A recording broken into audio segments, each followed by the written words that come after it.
Lendo a Bíblia com William Camelo.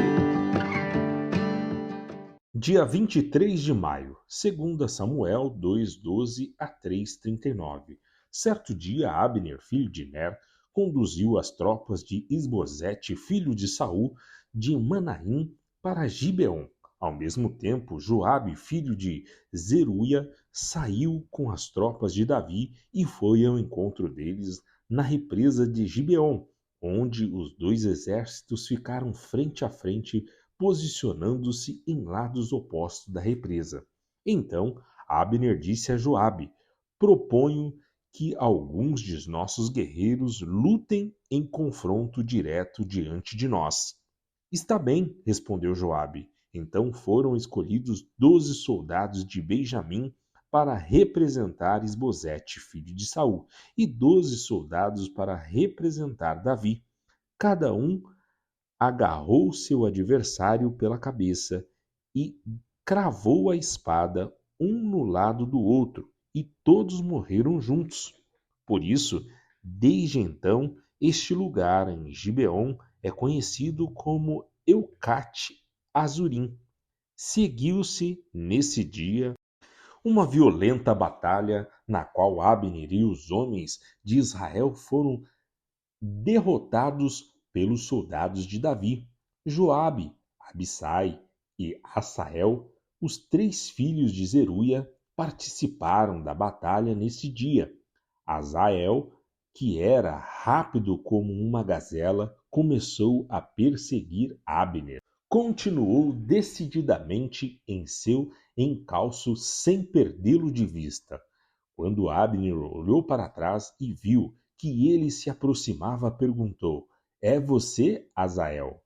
Sou eu mesmo, respondeu ele. Saia do meu encalço, disse Abner. Enfrente um dos soldados mais jovens e tomem suas armas. Mas Asael continuou a persegui-lo. Mas uma vez Abner o advertiu: pare de me perseguir. Não quero matá-lo. Como poderia encarregar seu irmão Joabe? Asael, porém, se recusou a dar meia volta e Abner lhe cravou no estômago a parte de trás da lança que saiu pelas costas. Asael caiu morto no chão e todos que passavam por ali paravam ao ver Asael caído e morto. Então Joabe e Abissai saíram em perseguição a Abner. O sol estava se pondo quando chegaram ao monte Amá, perto de Gia, no caminho para o deserto de Gibeon. Os soldados de Abner, da tribo de Benjamim, se reuniram no alto do monte para resistir ao ataque. Então Abner gritou para Joabe: será que não há como evitar matarmos uns aos outros? Não vê que isso só resultará em amargura? Quando você vai ordenar que seus homens parem de perseguir seus irmãos israelitas? Joabe respondeu: só Deus sabe o que teria acontecido se você não tivesse falado, pois, se fosse preciso, nós os teríamos perseguido a noite toda. Então Joabe tocou a trombeta e seus homens pararam de perseguir os soldados de Israel e a batalha cessou. Durante toda aquela noite, Abner e seus homens recuaram pelo vale do Jordão, atravessaram o rio, marcharam a manhã inteira e só pararam quando chegaram a Manaim. Enquanto isso, Joabe e seus homens também voltaram da perseguição a Abner. Quando Joabe fez a contagem, viu que faltavam apenas 19 homens, além de Asael. Os soldados de Davi, por sua vez, havia matado 360 homens da tribo de Benjamim e dos demais soldados de Abner. Joabe e seus homens levaram o corpo de Asael para Belém e o sepultaram no túmulo de seu pai. Então caminharam a noite toda e chegaram a Hebrom ao amanhecer. Assim começou uma longa guerra entre a família de Saul e a família de Davi. Com o tempo, Davi se fortaleceu cada vez mais e a família de Saul foi se enfraquecendo.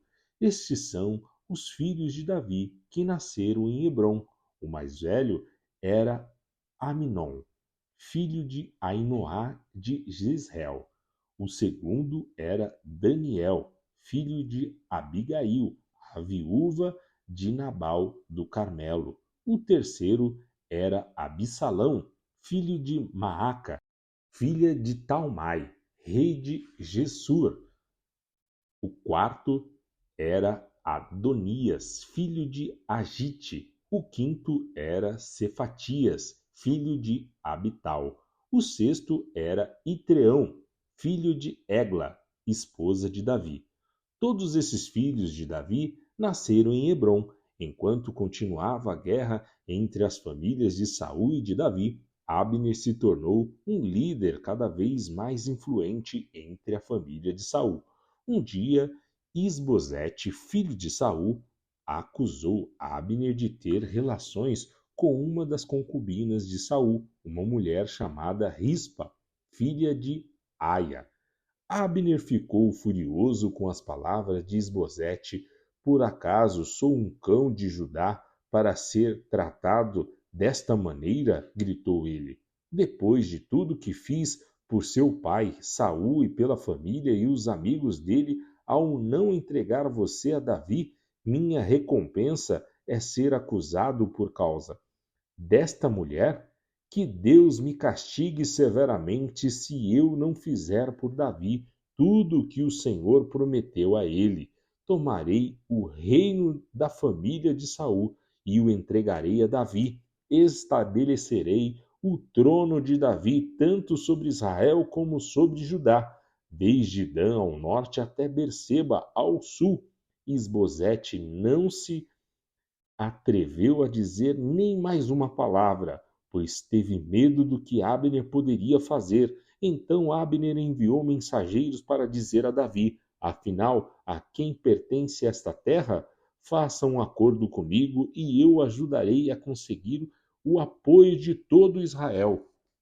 Está bem, respondeu Davi, mas só farei acordo com você se quando vier para cá trouxer de volta minha esposa Mical, filha de Saul.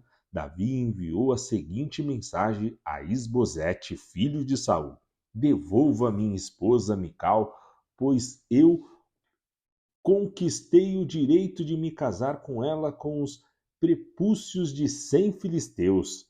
Então Isbosete mandou tirar Mical de seu marido, Paute, filho de Laís. Paute a seguiu até Baurim, chorando ao longo de todo o caminho, até que Abner lhe disse: Volte para casa, e ele voltou. Abner reuniu as autoridades de Israel e lhe disse: Faz algum tempo que vocês querem declarar Davi seu rei. Chegou a hora de agir, pois o Senhor disse: Escolhi meu servo Davi para livrar meu povo, Israel, das mãos dos filisteus e de todos os seus inimigos. Abner também falou com os homens de Benjamim. Depois foi a Hebrom para dizer a Davi que todo o povo de Israel e de Benjamim tinham concordado em apoiá-lo. Quando Abner, acompanhado de 20 homens, chegou a Hebrom, Davi os recebeu com uma grande banquete. Então Abner disse a Davi: Deixe que eu vá e convoque uma reunião de todo Israel para apoiar meu senhor o rei. Farão uma aliança com o Senhor para que reine sobre eles, e o Senhor governará sobre tudo que seu coração desejar. Davi se despediu dele e Abner partiu em paz. Contudo, logo depois que Davi despediu Abner em paz, Joabe e alguns dos soldados de Davi retornaram de um ataque trazendo muitos despojos. Quando Joabe chegou, foi informado de que Abner, filho de Ner, tinha acabado de visitar o rei, que o havia despedido em paz. Joabe foi até o rei e perguntou: O que foi que o Senhor fez? Por que deixou Abner escapar? O Senhor conhece muito bem Abner, filho de Ner. Sabe que ele veio espioná-lo e descobrir tudo que o Senhor anda fazendo? Então Joabe saiu da presença de Davi e enviou mensageiros para alcançar Abner. Eles o encontraram perto do poço de Sirá e o trouxeram de volta sem que Davi soubesse. Quando Abner chegou a Hebrom, Joabe o chamou para um lado junto ao portão da cidade, como se fosse falar com ele em particular. Então apunhalou-o no estômago e o matou para vingar a morte de Asael, seu irmão. Quando Davi soube o que havia acontecido, declarou: Juro pelo Senhor que eu e meu reino somos para sempre inocentes deste crime contra Abner, filho de Ner. Que essa culpa permaneça sobre Joabe e sua família, que em todas as gerações da família de Joabe nunca falte um homem que tenha fluxo ou lepra, que use muletas, que morra pela espada ou que tenha de mendigar o alimento. Assim, Joabe e seu irmão Abissai assassinaram Abner, pois ele havia matado Asael, irmão deles, na batalha em Gibeon. Então Davi disse a Joabe e a todos que estavam com ele: rasguem suas roupas e vistam pano de saco, lamentem a morte de Abner. E o próprio rei seguiu o cortejo fúnebre. Sepultaram Abner em Hebrom, e o rei chorou em alta voz junto ao túmulo, e todo o povo lamentou com ele. Então o rei entoou esta canção fúnebre: acaso Abner devia morrer como um vilão? Suas mãos não estavam atadas, nem seus pés acorrentados. Não, você foi assassinado, vítima de uma trama perversa. Todo o povo lamentou uma vez, mas por Abner, Davi tinha se recusado a comer no dia do funeral, e todos insistiram para que ele se alimentasse. Mas ele havia feito um voto: que Deus me castigue severamente se eu comer alguma coisa antes do pôr do sol. Seu voto agradou muito o povo. De fato, aprovaram tudo que o rei fazia. Assim, todos em Judá e em Israel entenderam que Davi não era responsável pelo assassinato de Abner, filho de Ner. Então o rei disse a seus oficiais: não percebem que um grande comandante caiu hoje em Israel? Embora eu seja o rei ungido, esses dois filhos de Zeruia, Joabe e Abissai, são fortes demais para que eu os controle. Que o Senhor retribua esses homens maus por sua maldade. João 13, 1 a 30. Antes da festa da Páscoa, Jesus sabia que havia chegado sua hora de deixar este mundo e voltar para o Pai. Ele tinha amado seus discípulos durante seus ministérios na terra e os amou até o fim. Estava na hora do jantar e o diabo já havia instigado Judas, filho de Simão Iscariotes, a trair Jesus. Jesus sabia que o Pai lhe dera autoridade sobre todas as coisas e que viera de Deus e voltaria para Deus. Assim, levantou-se da mesa, tirou a capa e enrolou uma toalha na cintura. Depois derramou água numa bacia e começou a lavar os pés de seus discípulos, enxugando-os com a toalha que estava em sua cintura. Quando Jesus chegou a Simão Pedro, este lhe disse: o Senhor vai lavar os meus pés? Jesus respondeu: você não entende agora o que estou fazendo, mas algum dia entenderá. Lavar os meus pés? De jeito nenhum, protestou Pedro. Jesus respondeu: se eu não os lavar, você não terá comunhão comigo. Simão Pedro exclamou: Senhor, então lave também minhas mãos e minha cabeça, e não somente os pés. Jesus respondeu: a pessoa que tomou o banho completo só precisa lavar os pés para ficar totalmente limpa. e vocês estão limpos. Mas nem todos, pois Jesus sabia quem o trairia. Foi a isso que se referiu quando disse: Nem todos vocês estão limpos. Depois de lavar os pés deles, Jesus vestiu a capa novamente, retornou a seu lugar e perguntou: Vocês entendem o que fiz? Vocês me chamam mestre e senhor, e têm razão, porque eu sou. E uma vez que eu, seu senhor e mestre, lavei seus pés, vocês devem lavar os pés uns dos outros. Eu lhes dei um exemplo a seguir. Façam como eu fiz a vocês. Eu lhes digo a verdade: o escravo não é maior que o seu senhor, nem o mensageiro é mais importante que aquele que a enviou. Agora que vocês sabem estas coisas, serão felizes se as praticarem. Não digo estas coisas a todos vocês, conheço os que escolhi, mas isto cumpre as Escrituras que dizem: Aquele que come do meu alimento voltou-se contra mim. Eu lhes digo isso de antemão, para que, quando acontecer, vocês creiam que eu sou aquele que quem falam as Escrituras. Eu lhes digo a verdade: quem recebe aquele que enviou, recebe a mim, e quem recebe a mim, recebe o Pai que me enviou. Então Jesus sentiu profunda angústia e exclamou: Eu lhes digo a verdade, um de vocês vai me trair. Os discípulos olharam uns para os outros sem saber a quem ele se referia. O discípulo a quem Jesus amava ocupava o lugar ao lado dele à mesa. Simão Pedro lhe fez um sinal para que perguntasse a quem Jesus se referia. Então o discípulo se inclinou para Jesus e perguntou: Senhor, quem é? Jesus respondeu: É aquele a quem eu der o pedaço de pão que molhei na tigela.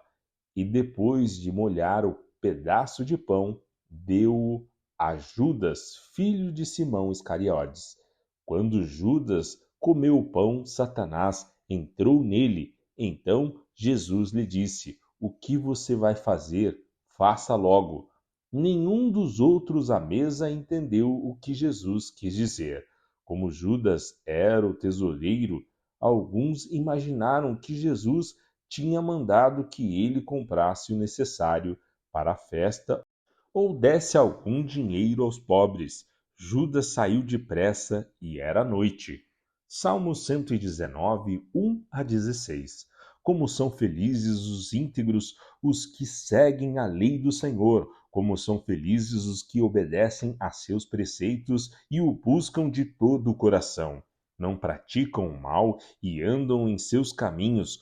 Tu nos encarregaste de seguir fielmente tuas ordens. Meu grande desejo é que minhas ações sempre reflitam teus decretos.